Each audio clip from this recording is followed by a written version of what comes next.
Welcome to the video class on structural design.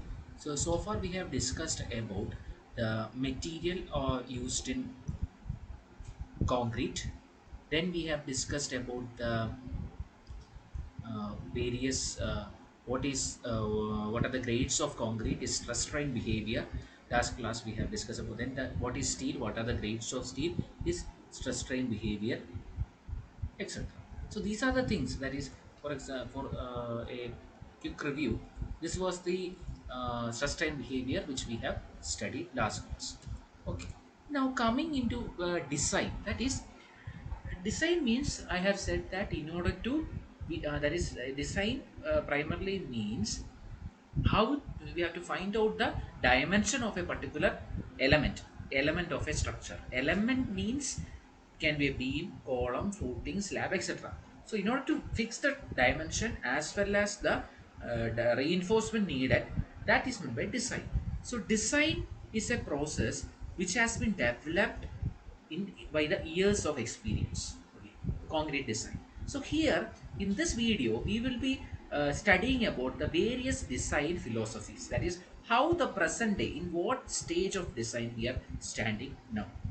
Before going into the design, this is the that is the this will give us, this is a table which will give you an idea about the various loads that are coming in a, or various loads that are coming in a structure, or the various loads that should be used for the design. For example, we are mainly having three types of loads. This is a very broad classification, that is dead loads, imposed or live loads, and environmental loads. So dead loads, these are the three classes of load: dead loads, live load, and environmental load. This is very important. So mainly it is expressed in the in our what we call as IS 456. It is said in the IS 456. Then IS 875, different parts are used to define these loads. I have said it earlier. Now in the dead load, loads of constant magnitude that remain in one position is known as dead load. It includes the weight of the structure as well as other parts that are permanently attached to the structure. Okay, dead load means that these are the loads which are constant in magnitude and remain in one position. It includes the weight of the structure as well as the parts that are permanent. So something that is permanent in a structure, that is that the load to do that structure is known as, that element is known as dead loads. Dead load can be due to beam and column, wall, slab, stairway, then shear wall, like that. So that is by dead load. Okay. From the word meaning itself, something that cannot move.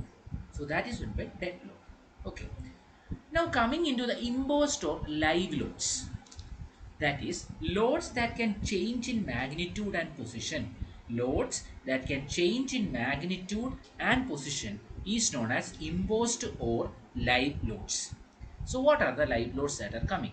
Live loads are loads of people, furniture, storage item, load of traffic on a bridge, impact due to vibration of moving load, then longitudinal load, that is load due to stopping of train or on a bridge, then soil pressure on wall, hydrostatic pressure on dams. Then these all loads are caused by gravity. That is the main point. So I am saying that imposed. So first class we have said that is that are the dead loads. Okay. Now what is imposed load? Imposed means those load which can change in magnitude and direction. Those loads which can change in magnitude and direction. And these loads are caused by gravity. You know that gravity means it is a pull towards the center of the earth. Our gravitation, that is acceleration to gravity, is 9.81 meter per second square. So the loads caused by the load caused by the gravity is classified in the imposed or live loads. Now the live loads are uh, types of live load, that is load of people, furniture, storage item, load on traffic on a bridge, impact due to vibration, load due to stoppage of train, then pressure of water on soil pressure of on wall, and hydrostatic pressure on dam. The last one, that means we have studied in the retaining walls. You may remember the dams also, where retaining walls are used to support the structure. In the TOS 1 we have studied, in the TOS 2. So the pressure due to all these water, wall, due to the soil, etc., comes under the live imposed or live loads. Imposed or live loads are caused by gravity. Now, what is meant by environmental load? A third class. The load caused by the environment in a structure in which the structure is located is known as environmental load. Okay, all environment loads are not caused by gravity. That's important. The environment loads are not caused by gravity. So you can see that snow and ice, then rain. Snow and ice, it is due to the load will be due to gravity. Then coming into wind, that is the important thing. Wind. Then seismic or earthquake load. Wind is due to not due to gravity. Seismic or earthquake load, it is due to the movement of the different plates in the underneath the earth. That is again not due to gravity.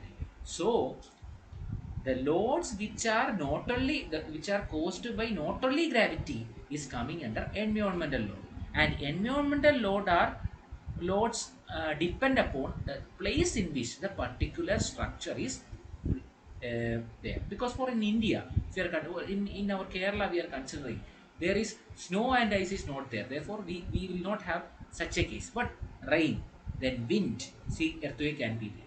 Okay, but in the case if we are moving towards some northern side or towards the Himalayan side where the ice is there, there the structures when they are constructed, they should take into consideration the snow and ice also. So depending on the type of the environment, what are the loads that are coming in a structure, that is in this class, that is environmental loads.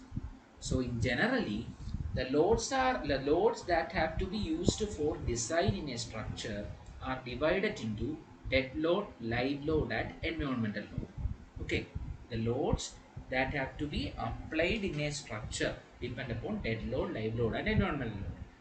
The loads due to the constant magnitude and which will remain in position is termed as dead load. That is a load due to beam or a column or a wall or a slab or a staircase, or due to any other permanent material. Okay, that do not move in this position. In case of live load, the loads that can change in magnitude and position is known as live or imposed load. That is, it can be low due to people. For example, in the case of some buildings, in the case we are taking 2 kilonewton per meter square as a live load in some cases. In another case, we are getting 4 kilonewton per meter square in the case of this movement of people and all. Then in the case of a bridge, the live load will be the moving vehicle.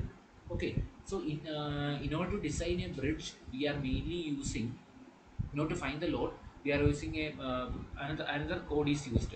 Mainly IRC code, Indian Road Congress code is, instead of IS, we are going for IRC also is taken into consideration while deciding. Some factors is also used.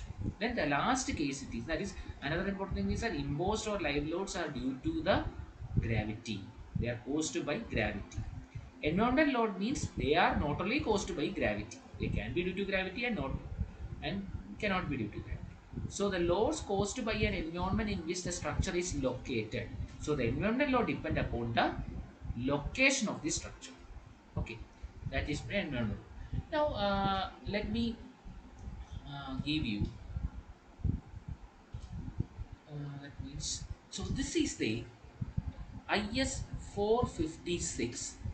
This is a IS 456 introduction. Here you can see that there are loads, and it is there. It is general, then dead load, imposed load, wind load, snow loads, earthquake forces, then combination of loads, etc. These are coming under the clause 19. So everything what are you studying, everything you are studying is coming in this, given in this IS 456. So the best thing about the thing about this is structure, this subject is that you must be very familiar with the pages, the different clauses of important clauses of IS 456. IS 456 is a combination of the primary everything that is needed for the design. You will be getting an hint to which code you have to refer, or and the complete things about the structural design, starting from its loads, then how the design should be applied. Everything is given in IS 456. But the thing is that you must be very familiar with where it can happen. You may not be, you should not by heart it, but you should understand it is in this page, or is it under this clause, or what is the arrangement of IS 456. So I will be giving, as we are moving on, we will be dealing with many clauses there. So all these, so you should note down the pages, what is the clause, and you should repeat it a lot of times, so that you will be very familiar with this code. And this code is very much important when you are regarding to any of your competitive examination, wherever you go. It is related to a structural or in civil, one of the prime important code is IS 456. You will be having everything, because I have last class I have expressed about the various exposure conditions, etc. So let me go to this clause, that is let me, okay. So here I'm just introducing, telling you about the clause, just 1 minute. So so that is a general design consideration. Okay. Now here it is given the loads. Here is the loads. Okay. The load is given here. About the dead load shall be calculated on the base of the unit weight of the material, and it is given. I have said that the dead load is taken from the IS 875 part 1. Okay. IS 875 part 1 deals with the dead load. And here you can see that what is the for reinforced concrete with the sand and gravel, or crushed natural stone aggregate is may be taken as 24 kilonewton per meter cube and 25 kilonewton per meter. Look at that. The concrete, the density of concrete is taken as 24 kilonewton per meter cube or 25 based on the aggregate. So everything regarding this. Then other one, imposed wind or snow load. Look at that. Imposed load, the live loads are given in IS 875 part 2. Okay, IS 875 part 2. Then next one, the wind load is given in IS 75 part 3. I have said this many times.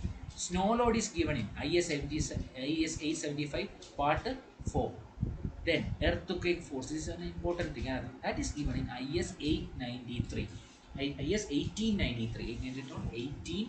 1893. So this is the code. So if I am having any doubt in the dead load, I have to, we will be doing, we will refer that code, refer that IS 875. Almost all codes are available in the Google. You just have to know to. There are a lot of codes. So based on our specialization, or based on the field in which we are working, we should know the code. So this can be only this will be very useful depending upon your field. Sometimes you will be working in the steel field, there the code will be different. In the concrete, when you are coming, these are the things you have to know. So this is a guideline for our design. So there will be everyone will have doubts regarding what load I should take, how much load I should take. Everything will be there. Then another thing is that the shrinkage, creep, and temperature. This is a very important thing. That is temperature. These calculations are seen in IS 875 part 5. So shrinkage, creep, and temperature effects. Shrinkage, creep, and temperature effect. So this part will be asked in your assignment for today. So you have to write the codes. That is IS 875 part 1 is for dead load.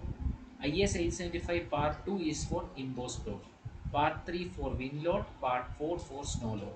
Then earthquake load, it is coming IS 893. Then shrinkage, creep, and temperature effects are shown in IS 70 part 5.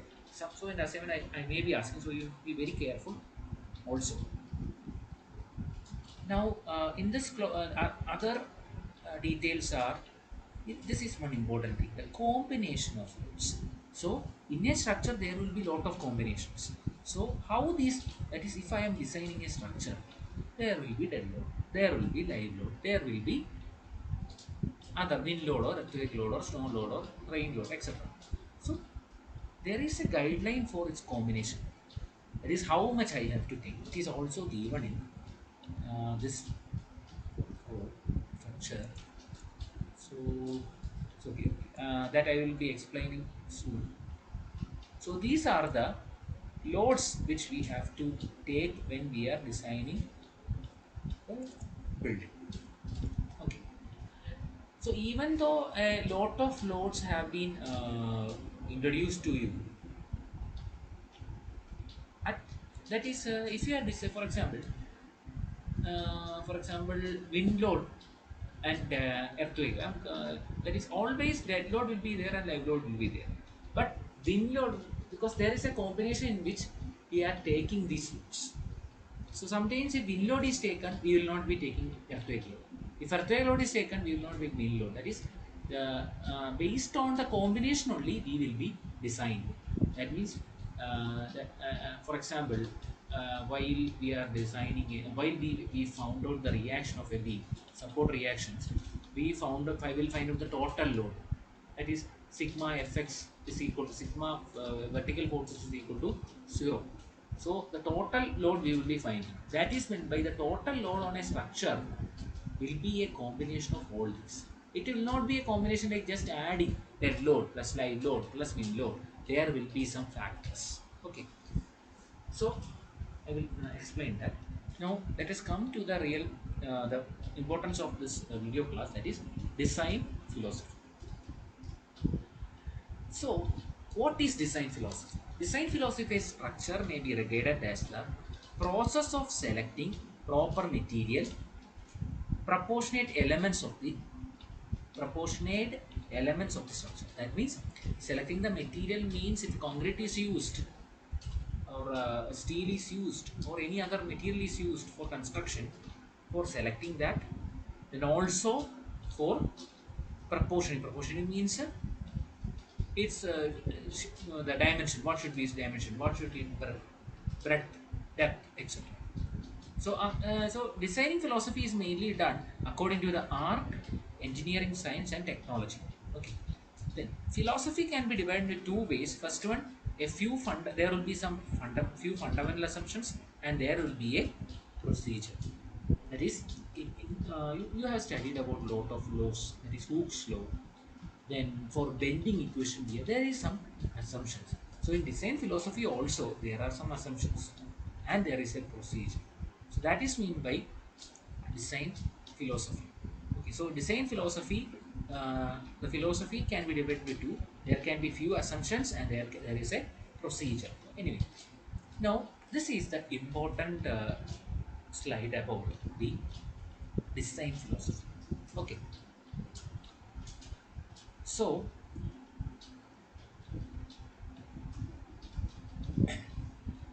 in the early 90s, in the early 1900, uh, early 90s, sorry, they're not 90s, in the early time, the first method of design for reinforced concrete was working stress method. Okay, working stress method or WS. And then after at 1956, another method was developed. It is known as ultimate load method or ULM, ultimate load method. Then the latest one which we are using, it is limit state method. So the IS 456 2000, IS 456 2000 deals with limit state method. So the working stress method was the first one which we are used. Then it in around 1956 and 1958, and in sometime in that time, the ultimate load method was, because there was some problems in the other method, so a new method was made. Then after a lot of years, in 19 uh, the limit state of method was developed in India. It came in 1978, and it was completed in 2000. From 2000 onwards, we are completely using limit state method. But even though in some structures like water heater, for example, for a water tank, okay, with water tank, now also in some designs we are using working stress method. So most of the designs, everything is going under limit state method, But in some places, we are again going for working stress method. So let us have an idea about what are these methods.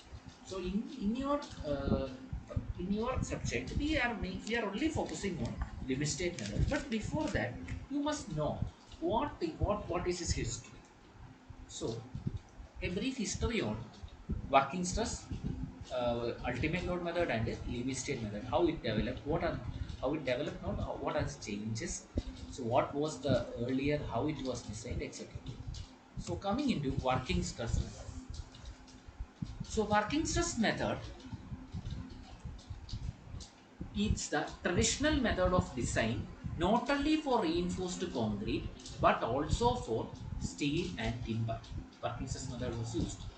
The conceptual basis of working stress method assumes that the structural material behaves in a linear elastic manner and that appropriate safety can be ensured by suitable limiting the structure in the material due to the presumed working loads on the structure. That is, working stress method is not only used for reinforced concrete, it can be used for steel and timber. The main assumption, one of the assumption is that we are considering a material as elastic, linearly elastic. What is meant by elastic? What can be elastic means?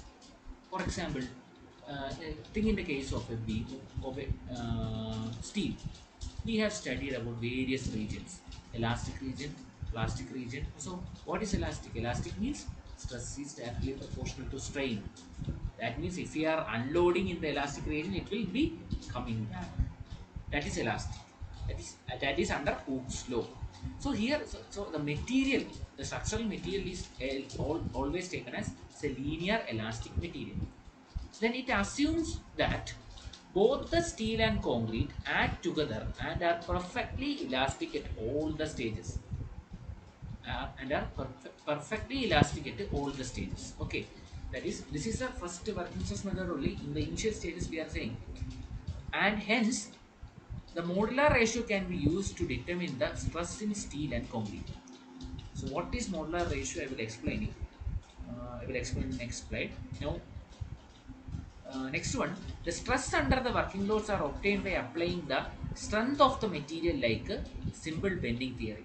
The limitation due to non-linearity and buckling are neglected. Okay. The stress caused by the characteristics of service load are checked against permissible stress, which is a fraction of ultimate or yield stress. Permissible stress may be defined in terms of acro safety, which take care of the overload or other unknown factors.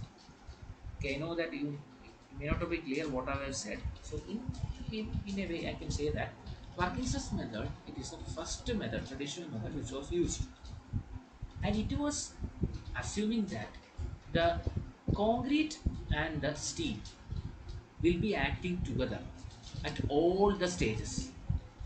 But you know that in a concrete is what type of material? It is a brittle material. Steel is a ductile material. So that assumption cannot be taken. So this is one of the drawback. Okay, and they have considered that at that time. So that is one of the drawbacks. That is these drawbacks led to the what other new methods only. Okay, next one, the here the loads are calculated by applying the simple methods of in the simple bending theory. The loads are calculated, the stresses under various loads are calculated by the other complicated equations or calculations are not used. What are the stresses coming in the loads and etc. So only the simple and next one, it is the non-linearity and buckling are neglected. Buckling, you may that is a bending of a long column. We have studied in the last those two itself. Long column, when there is a pin support or a hinge support, a column can failure due to crushing and due to bending. So that is another reason. So this is a I will explain each one. So this is a slide about. This is also the next about working stress method. I am summarizing the point, so it will be more clear. That is, it is a traditional method used for steel and timber. It is a traditional method which is used for steel and timber. It assumed that assumptions are structural member behaves in a linear elastic manner. Linear elastic manner. Okay. Permissible stresses are kept well below the material strength. Permissible stresses are kept well below the material strength. What is meant by that? Material strength means if M20 concrete is there, what is the strength? 20 Newton per square. So when we are designing a structure, we are keeping the strength up to only materials.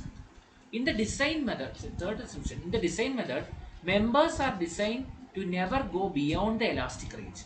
Members are designed to go never beyond the elastic range because think in the case of a tension, okay, in the case of a steel, okay, in the case of a steel, look at here, elastic range means only up to this region.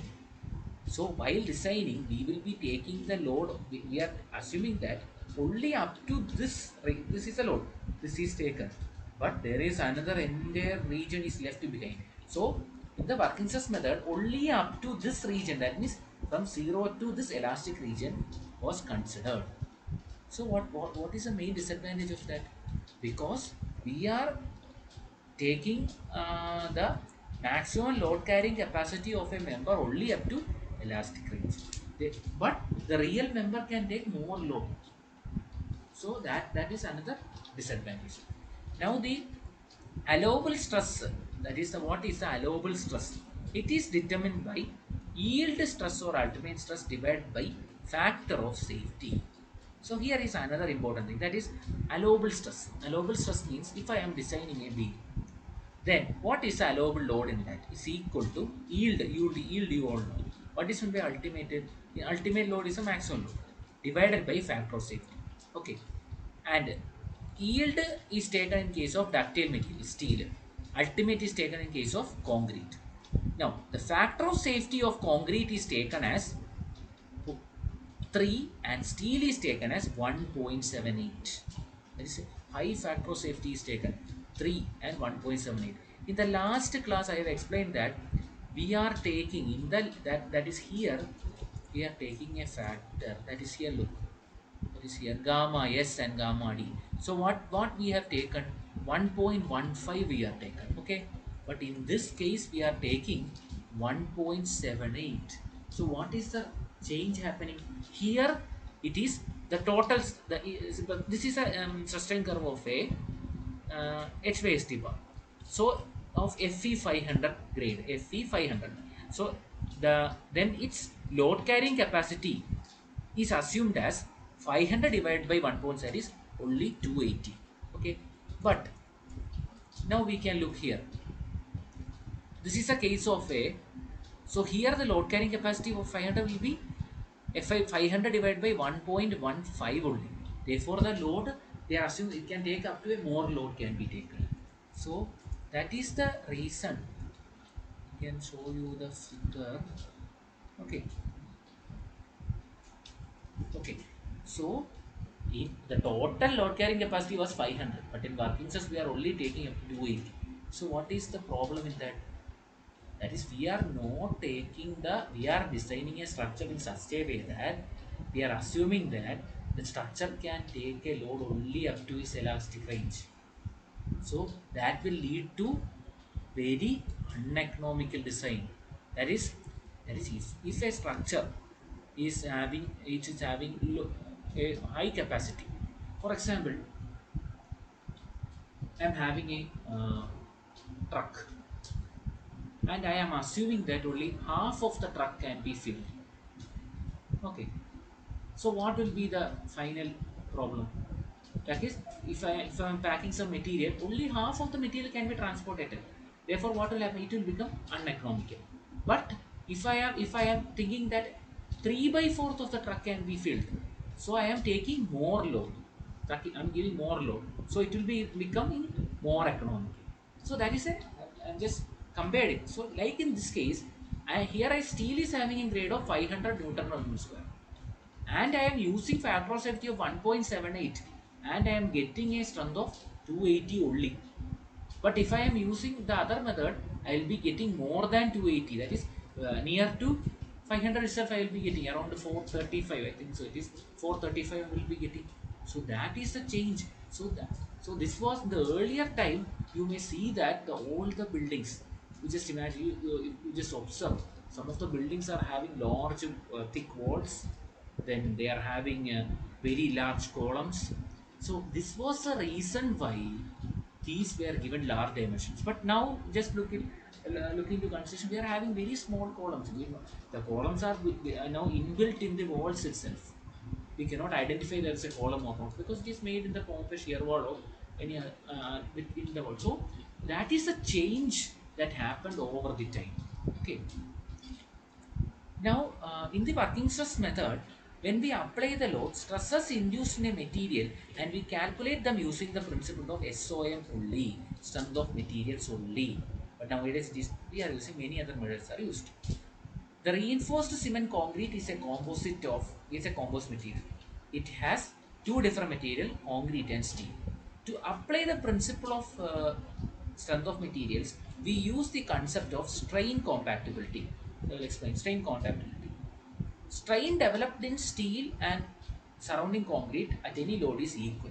So the stress in steel is indirectly related to the stress in surrounding concrete. Okay, that means this is the next one. So working stress method, I have said some points there. Now here in the working here in the working here here the in the working stress method we are finding the stress. That is, in order to design, you must know what is the load. That load divided by the area will give stress. And that stress was found out by using strength of material principles only. And we are that is one assumption.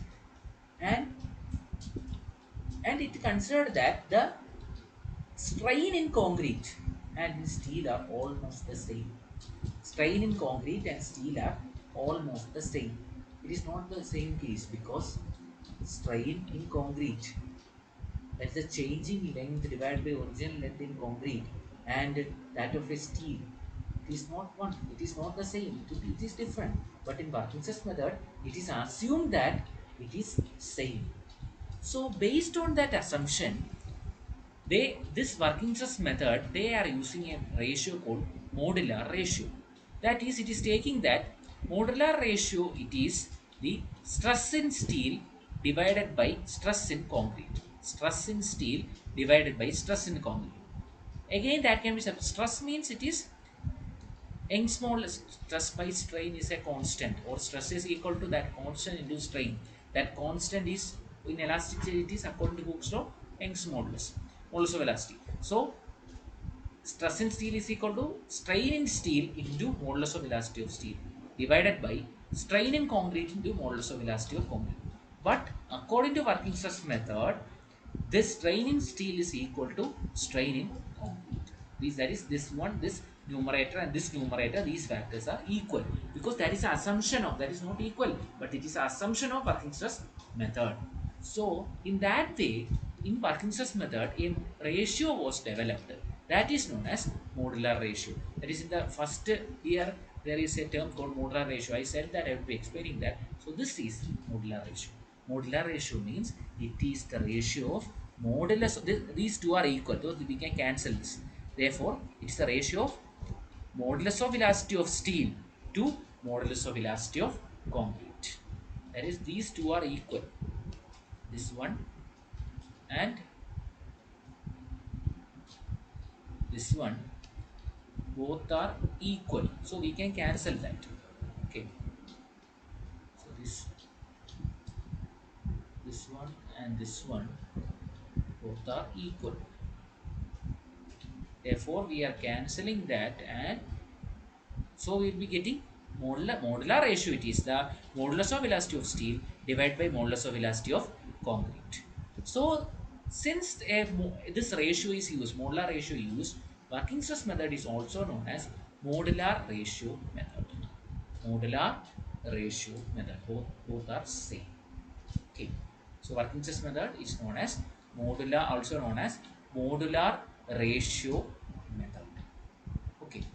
So far we have discussed first about the loads. Then we introduce the term design philosophy. So there are a lot of design philosophy: working stress method, ultimate load method, and limit state method. And now we have I have just introduced about the working stress method. So working stress method, it is assuming that both the steel and concrete we are using, it is a linearly elastic material. So in reality it is not in that way. Then another thing is that the stress allowable, that is taken, that the factor of safety, you just have to consider factor of safety. Factor of safety of concrete is taken as 3. So what is the meaning? Allowable stress, for example, a concrete of grade M20. Okay, grade M20. So if the factor of safety is 3, that means the maximum load that can come in the concrete will be equal to, we have to be very clear for what I am saying. The maximum load that can be coming into that concrete is equal to 20 divided by factor of safety. 20 divided by that would be only around 6.66. Okay, that is very much less, only up to that. But in the last class we have taken, I have explained to you a graph. That is the case of a limit state one. Okay, that is that I will once again, that last class we have discussed about the, that is this for a concrete and steel. Here the 0.45 fck, then 0.87 fck, these are the values that are used in limit state method of design. Okay, but in working state method of design, it was only taken up to, that is 3 is used. So for concrete and steel, 1.78 is used. So that have resulted in very uneconomical designs and a large shaped or large size structures. Now, then we explained about the modular ratio. So you just have to know what is modular ratio. It is a ratio of modulus of elasticity of steel to the modulus of elasticity of concrete. So since modular ratio is used in this method is also known as modular ratio method. Okay, just have to be familiar with that. Now, what are the main drawbacks of this method? Okay, so here, drawbacks. The actual stress distribution of concrete is not described. It is assumed to be elastic, but in reality, concrete is not elastic. I will explain that. Same factor of safety is used for different type of load. Okay, that is another important thing. We are having different type of load. That is what dead load, live load, and factor of safety is same. You must not be confused with factor of safety of different loads only. Material only I have said, that is concrete we are taking 3 and 1.78. Okay. Now the failure mode cannot be observed. Failure mode is cannot, because we are only loading up to elastic region. The failure we are not taking. Warning before failure cannot be studied precisely. This method, the warning before the failure, because we are not loading up to is, so we do not know what will happen. We cannot account shrinkage and creep effects by using working stress method.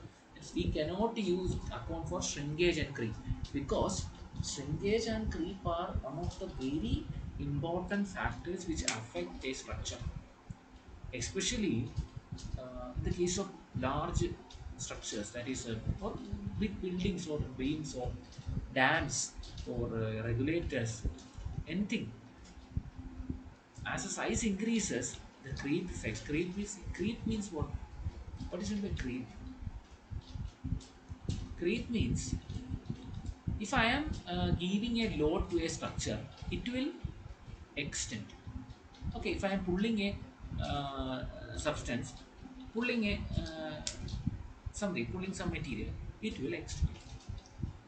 And at some point, it will continue to extend without the application, without the change in load. That is, if I am applying 0, 10, 20, 30, like that, Newton is applying, I am pulling that. And at some stage, what will happen? It will first at 0 the original length 10, for example 10 centimeter, then 10.1, 10.2, 10.3, like the extreme. Then at the same load, for example at 40, it have reached 10.5 meters. Then at 50, before reaching at 40 is a suddenly another change. It's an example of it. That is the creep. There are a lot of other factors also. Shrinkage means you will be knowing That is due to the alternate wetting or drying, there can be shrinkage. Then due to some other factors, cracks, etc., there can be shrinkage. So these factors are not taken into consideration while in the um, working stress method. Okay, so these factors are not taken into consideration in the working stress method. Okay, and next is the ultimate load method. So ultimate load method, only a very small, only one slide is there. I'm just explaining it in this slide. That is, it was developed to overcome the shortcoming of WS, working stress method. This is the second method developed. That is just before the limit state method. Assumptions are, it considers the non-linear behavior of concrete. Okay, that is uh, here this was the drawback. First drawback, that is concrete is not linear. So it considers that it is a non-linear. Okay, it is okay. The distribution of the compressive stress is non-linear. Again, distribution of the compressive is non-linear. And next one, increase the working load by suitable factor to obtain ultimate loads. So that is a very important point in this method. Here what we are doing is that in the last class, in the last method, not class, last method, what we have used in the concrete, we are finding the allowable stress. Okay, that is a allowable stress. That allowable stress is multiplied by a factor, some factor, and that factor is used for the design. That is, if there we have used, if M20 concrete is used, the the factor of safety is 3. So 20 divided by 3 will be 6 point something. So then in here that 6 into a factor is multiplied. So that load factor is multiplied with that. So some fact. So since this is only change in this in an overview, only ultimate, that is a load factor is used to get the ultimate load. That is the working load in the working stress method. That is the working stress method is multiplied by a factor. That is meant by load factors. So since this factor is multiplied, this method is also known as load factor method. So ultimate load method means it is, we are multiplying the working stress load by a factor. Only these much things are taken into consideration. That is, here there were lot of, here there was lot of drawbacks. So the first drawback it was taken. Then the factor of safety, again we are using another. But only these are taken into consideration in the ultimate load method. Now drawbacks are, there is no way to find the uncertainty in the variation in the material stresses, and there is no control against excessive deflection. Okay, these are the drawbacks, because we are not only multiplying the load with a factor, with a factor. Therefore, we really don't know what are the uncertainties in that. Therefore, there is no way to find the uncertainties, and also there is no control against excessive deflection. The check for deflection and all is not studied in this method. So that is the ultimate load method. Okay. So we have discussed about working stress method, about the ultimate load method. So the next video class we will study about the limit state method. So that's all for this video class. Thank you.